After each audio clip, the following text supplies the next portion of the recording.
why is it so hard to get things done in tribal communities?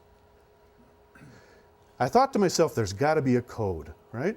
And if we can only crack the code, things will change. So that was my quest. For the last, I don't know, almost 20 years now, I've been looking for that code. And I've come to understand there is no code. It's not harder, it's just different. You're right.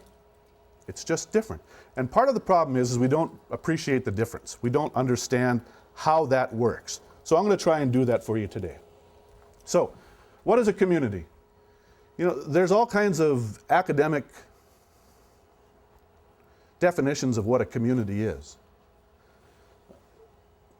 Usually it's a group that's organized around common values, social cohesion, with a shared geographic location larger than a household. That's what the academics say. I say it's nothing more than the sum total of the individuals that inhabit or work in that place. A community can be the community which you come from, the town, the district, the segment, the location, right? It can be United Tribes Technical College is a community.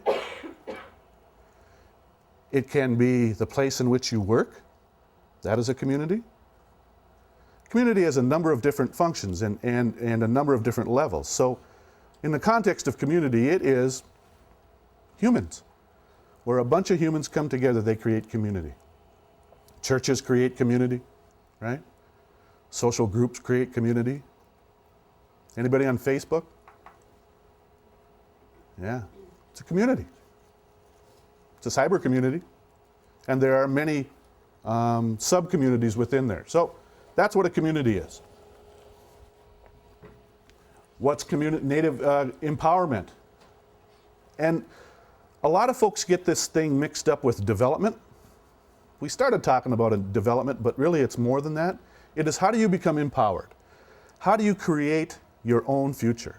How do you take into consideration all the things around you and blend them together to create a dynamic new future for yourself, for your family, for your community, for your tribe?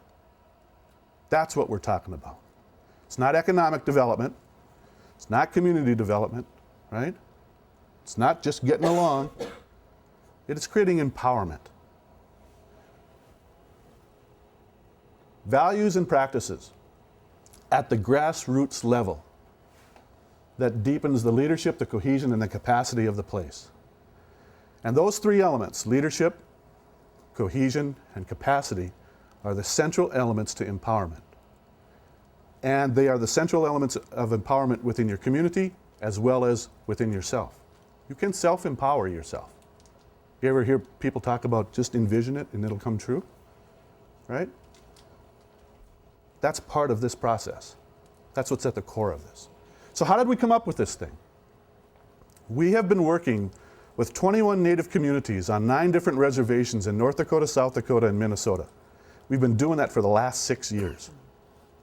6 years of working with communities, spending time with them, working with them, understanding them, trying to help them, hopefully empowering them. And what we have learned from those 21 communities over the past 6 years has been astounding. Nobody in the country has ever spent that much time in Native communities other than the people in those communities. Nobody has taken the time to understand why we are different and how we are different and why is that important. All of the development efforts that have happened in Indian country up until now have been one-size-fits-all processes that have typically been created from an Anglo view. And what we discovered was when we can take that and turn it into a Native view, it's a game changer because it's ours. We understand our world much deeper, much differently than the Anglo view does. Harvard comes and goes, Caltech comes and goes, University of Boulder comes and goes, Arizona University comes and goes. But typically the folks that come and go are Anglo academics that come in and look at us and research us and come up with an idea of what it should be based on their mental model. And it's an Anglo mental model, which is very, very different than a Native mental model. We see the world differently. We understand the world in a different context, and that's what makes us different. That's the whole thing behind the art of the native view. So, what is it? What do you need to effectively change native communities? It's really simple. Piece of cake. Two things. Number one, you've got to understand the environment, right? Who we are, what we are, and where we come from. And to be effective in your organization and your mobilization of the assets and the resources within your community. When you do that, then you have to empower it. Why do we act this way? What does it do to us? What must change? And what's the effect of that change? And it's a constant cycle. Okay? So how do we go about doing this? Let's talk about these things. So when we understand the environment, what we found is that native communities have 7 things that every one of them shared. When we looked at those 21 communities, we looked at communities in northern Minnesota, we looked at communities across South Dakota, we looked at communities across North Dakota and South Dakota. What we did was we deliberately did that so that we could get a cross representation of different cultures, different peoples, right? To understand what do we share in common. We found 7 things that every community shares in common. And that is to update your computer. Trust. Trust in the community is key, and that has to deal with building relationships of mutual reliance. How do we get along? Who do we trust? Why do we trust them? What does that do to us? Do you trust your government?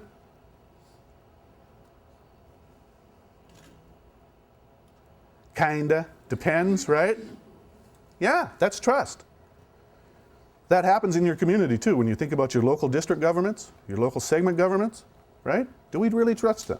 Do we trust that family, right? Do I trust the people in my own family, right? What have they done to us? What's our experience? Second thing is communication systems. How do we communicate? In Indian country, the default communication system is the moccasin telegraph. It's lightning fast. It's faster than the internet, right? But its reliability, so you got to have multiple means because everybody takes on information differently. Some people read, some people listen to the radio, some people are visual, right? Young folks, text me, right? I have some colleagues. I call them on the phone. I'm a phone guy, right? I call them on the phone and I can never get them. Why can't I get a hold of you? Well, just text me. Now I got to learn to spell. Thank God I don't have to spell well, because in the text world, right? Yeah, so you got to have multiple means of communication to get the word out. And the key here is to get a message from a source to a destination that is reliable on multiple means.